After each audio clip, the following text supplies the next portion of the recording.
En fait, je suis devant vous, mesdames et messieurs de la presse, pour vous faire part de ma démarche que moi je peux intituler dénonciation des crimes internationaux commis au Nord Kivu et à Ituri, l'heure des sanctions et de la justice internationale. En fait, j'ai écrit une dénonciation, une alerte, d'abord à la représentante spéciale du secrétaire des Nations Unies en RDC, à la délégation de l'Union européenne en RDC, mais également au bureau de la CPI en RDC. Et après avoir écrit et déposé, comme tout le monde peut le constater par l'accusé de réception, cette dénonciation, cette alerte, j'ai également transmis mon message particulièrement au secrétaire général de l'ONU, M. Antonio Guterres. J'ai également écrit au procureur de la Cour pénale internationale, Karim Khan, qui est d'ailleurs attendu à Kinshasa aujourd'hui, à moins qu'il soit déjà arrivé. J'ai également écrit à Madame Ursule von der Leyen, qui est la présidente de la Commission de l'Union européenne. J'ai écrit en fait pour attirer l'attention de la communauté internationale sur la situation chaotique qui se prévaut dans notre pays, pour exiger également des sanctions pour qu'on mette fin à ce cycle infernal, parce que c'est tout le temps que les conflits reviennent. On n'a pas connu de paix depuis plus de 30 ans dans ce pays, et je pense qu'il est temps. Pourquoi j'insiste que ce conflit doit être pris comme un conflit international?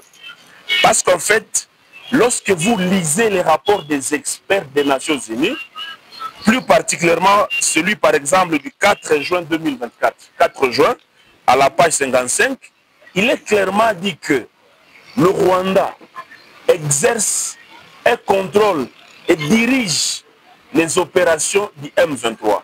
Et le fait que le Rwanda dirige et contrôle, il est automatiquement responsable de tout ce que ce groupe-là commet comme crime.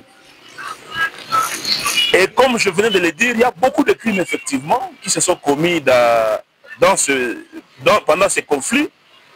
Je peux citer par exemple les exécutions sommaires, c'est-à-dire les gens sont tués sans aucun procès. On vient, on tue les gens, on ne sait pas exactement pourquoi on les tue. Et il y a beaucoup de gens qui périssent aujourd'hui dans notre pays, à l'Est plus particulièrement. Et je peux citer le cas de Delcat Idengo, un artiste de renommée mondiale qui a été tué par les M23. Il y a également ce que nous devons tous condamner, le recrutement forcé. Recrutement forcé des prisonniers de guerre. Parce qu'en fait, vous avez vu tous, on a arrêté des militaires, beaucoup de militaires congolais ont accepté de ne pas se battre. Parce qu'ils n'avaient pas d'autre choix. Et du coup, leur statut, c'était, ils sont devenus prisonniers de guerre. Malheureusement, le M23, il prend ces mêmes prisonniers de guerre, il dit je vais formater, laver leur cerveau pour en faire mes combattants. Ça, c'est un crime grave qui est réprimé par l'article 130, la 3e Convention de Genève sur le droit de la guerre, mais aussi l'article 8 du statut de Rome. C'est des crimes qui ne peuvent pas rester impunis. Nous avons également l'exploitation illicite des ressources naturelles qui sont aussi qualifiées de crimes de guerre. Et là, je peux citer l'article 8 également du statut de Rome, mais aussi, si vous lisez le rapport du 27 décembre 2024, vous allez comprendre effectivement que tout cela est dénoncé. Le Rwanda pille nos richesses et tout cela ne peut pas rester impuni. Ce que je dénonce également dans ma correspondance, c'est que il y a quand même une complicité internationale. En fait, les acteurs internationaux ont une attitude ambiguë. Vous allez voir par exemple, malgré tous les rapports qui existent, l'Union européenne, le 19 février 2024, a signé un protocole d'accord sur les chaînes de valeur durables pour les matières premières avec le Rwanda. Donc, vous avez des acteurs qui font en fait double G, qui sont hypocrites, qui condamnent par les paroles les attaques du Rwanda et du M23, mais par les actes, ils financent les mêmes groupes qu'ils condamnent. Nous pensons que tout cela doit prendre fin. C'est comme ça que, parmi nos exigences et propositions, nous avons demandé qu'il y ait des sanctions ciblées et immédiates contre les responsables rwandais. Et si, comme le rapport de l'ONU les épingle suffisamment. Nous demandons également, comme tout le monde l'a demandé aussi, comme la plupart des gens l'ont demandé, la suspension des accords économiques et financiers entre l'Union européenne et le Rwanda. Parce qu'ils ont même voté un moment pour dire qu'ils vont revoir, mais au moment où je vous parle, nous sommes le 25 février, ils n'ont pas encore suspendu cet accord-là. Nous avons également écrit, comme je vous le disais, au procureur de la Cour pénale internationale, parce qu'il y a des juristes parmi vous, je sais, tout le monde connaît le monde de saisine de la CPI. C'est comme ça que nous pensons qu'il est temps que le procureur de la Cour pénale internationale puisse enquêter et déférer tous ces délinquants internationaux devant la justice internationale, parce que je suis de ceux qui pensent que nous ne pouvons pas construire une paix durable dans l'impunité. On doit juger les auteurs de crimes, ils doivent répondre de leurs actes. Des histoires comme amnistie, c'est-à-dire pardon, pour des crimes graves, on devrait arrêter ça.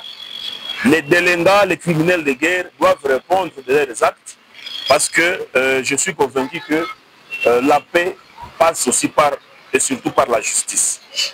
Voilà un peu ce que nous voulions vous dire, mais on ne pouvait pas chuter sans saluer la diplomatie congolaise.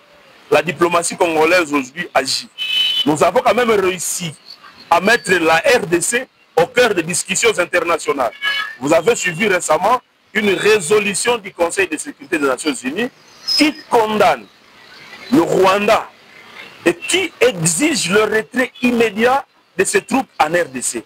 Je pense que là, il faut saluer. À part notre ministre Thérèse Wagner, nous avons également d'autres acteurs qui ne communiquent pas trop, notamment le président Antipas Mbusa Nyamwisi, qui ne dort pas parce qu'il veut que la paix revienne dans ce pays.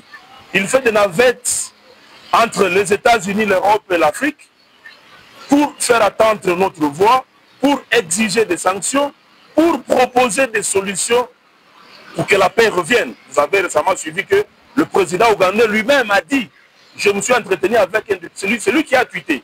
Ce n'est pas Mbusa qui a écrit. Donc voilà, nous avons des gens qui font bousculer les choses, que nous devons saluer, que nous devons reconnaître, parce qu'il y va de notre survie comme peuple, comme État. Voilà, mesdames et messieurs de la presse, ce que je voulais partager avec vous. J'espère que vous allez exploiter ma dénonciation, qui est un document de 10 pages, suffisamment fouillé, documenté. Et j'espère que ça va continuer à faire bouger les choses, parce que nous avons besoin de la paix. Nous avons vraiment longtemps souffert et nous espérons que la paix va arriver. Merci. Merci beaucoup, M. Douanier. Une question. Vous n'êtes pas le premier à suivre ces espaces internationaux. L'ONU, la CPI, l'Union européenne. Vous n'êtes pas non plus le premier à demander déjà de mesures de sanctions contre le Rwanda. Pourquoi votre démarche va changer la donne? C'est la première question. La deuxième question, je veux savoir, vous, en attendant que les espaces internationaux puissent agir au niveau local, qu'est-ce que vous faites pour aider peut-être un jour la justice à éclater la donne? Merci beaucoup. Ma démarche est toute particulière parce que, je me suis rassuré que je vais atteindre les destinataires. Vous avez vu les accès de réception, parce qu'il y en a qui se limitent seulement à dire dans la presse que nous avons fait ceci, mais rien ne prouve qu'ils sont partis au-delà. Mais au-delà de ça, moi j'ai également écrit individuellement les concernés, les hauts responsables. J'ai écrit au procureur de la CPI, au siège de l'ONU, Antonio Guterres, à la présidente de la Commission de l'Union européenne. Et je suis convaincu que dans les jours à venir, je serai certainement appelé pour justifier davantage, pour éclairer davantage les instances concernées. Parce qu'en fait, aujourd'hui, comme je vous ai dit, nous avons réussi sur le plan diplomatique à mettre la RDC au cœur des discussions au niveau international. Et je pense que même ma lettre, elle date d'avant la dernière réunion du Conseil de sécurité. Et moi, je pense qu'elle y est déjà pour quelque chose. Alors, que représente l'arrivée à RDC du procureur de la CPI? C'est un signal fort que la justice internationale s'intéresse à ce qui se passe chez nous. Mais ce que moi je peux vous dire, c'est que c'est à nous, en fait, Congolais, de dire, de crier haut et fort combien nous souffrons. Parler de nos problèmes, de nos difficultés. Parce que quand il est là, il doit savoir qu'il y a des gens qui souffrent. Mais si on souffre au CT, comment lui va s'imaginer qu'il y a des problèmes à résoudre? C'est comme ça que cette dénonciation, il faut la saluer, il faut la vulgariser et il faut se l'approprier. Et comme Claude l'a dit, Claude Senghenya l'a dit, il ne faudrait pas que je sois le seul à le faire. Il faut que tout le monde apporte sa pierre. Parce qu'en fait, la paix va nous profiter tous. Mais aussi, si nous devons mourir au front, on n'a pas peur de mourir. Ce que nous voulons, c'est qu'on veut laisser un pays en paix à notre progéniture et aux futures générations. Ça, c'est aussi essentiel. Ce n'est pas que nous voulons nécessairement tirer nous-mêmes les fruits de cette lutte, mais au moins que nos fils, que nos enfants, que les futures générations sachent qu'à telle époque, dans ce pays, il y avait des gens courageux, des gens qui ont dénoncé, des gens qui ont tout préparé pour que la paix revienne dans ce pays. Tout ce que moi j'ai proposé au procureur de la Cour pénale internationale, monsieur Karim Khan, c'est que je lui ai donné les faits. Je lui ai exposé ce qui se passe chez nous. J'ai même fait référence aux dispositions légales sur base desquelles on peut juger les auteurs de ces faits-là. Donc, il a intérêt à l'exploiter et à mener plus d'enquêtes. Parce qu'il a aussi plus de moyens pour investiguer davantage. Donc, ça, c'est vraiment quelque chose que moi, j'ai mis à sa disposition. Donc, est-ce que j'ai confiance à la justice internationale? J'ai confiance à cette justice parce qu'elle est là. Elle a fait ses preuves. Bien sûr, il y a des choses qu'on peut dire de cette justice internationale, mais je pense quand même qu'il faut l'accompagner, il faut la soutenir. Parce que la police internationale sont les États.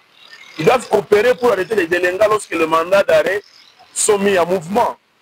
Et moi, je pense que vous avez vu, aujourd'hui, nous avons obtenu à l'unanimité. Donc, tous les États du monde entier aujourd'hui ont condamné le Rwanda.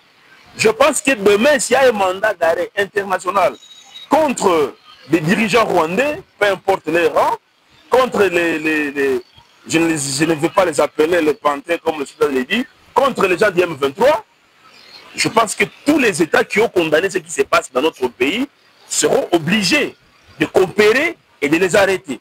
Donc moi j'ai confiance parce qu'il y a quand même des résultats, malgré les défis qu'il y a.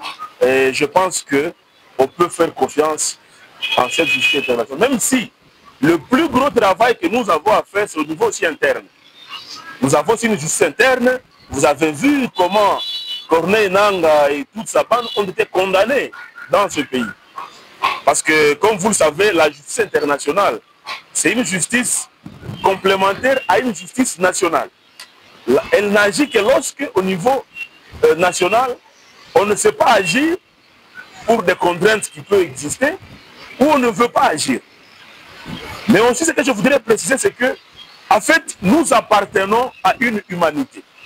C'est comme ça qu'il est même prévu dans les statuts de l'ONU, dans les traités de l'ONU, il est prévu que les Nations Unies ont le devoir d'ingérence humanitaire ou une intervention d'humanité. C'est-à-dire, même ça qu'on ait saisi la CPI, même ça qu'on ait demandé de l'aide internationale, du moment que le Rwanda, par ses marionnettes, tue, massacre nos populations, nous sommes, les États-Unis peuvent eux-mêmes, les Nations Unies plutôt, peuvent eux-mêmes adopter une résolution, constituer une armée qui viendra protéger les populations congolaises. C'est ce qu'on appelle les devoirs d'ingérence humanitaire. Donc, on peut faire une intervention d'humanité parce qu'en fait, nous appartenons à une même humanité. On ne peut pas laisser souffrir une population quelconque et ne pas agir. Voilà, donc, je vais faire une synthèse à Kiswahili. Je pense qu'il y a plus de questions.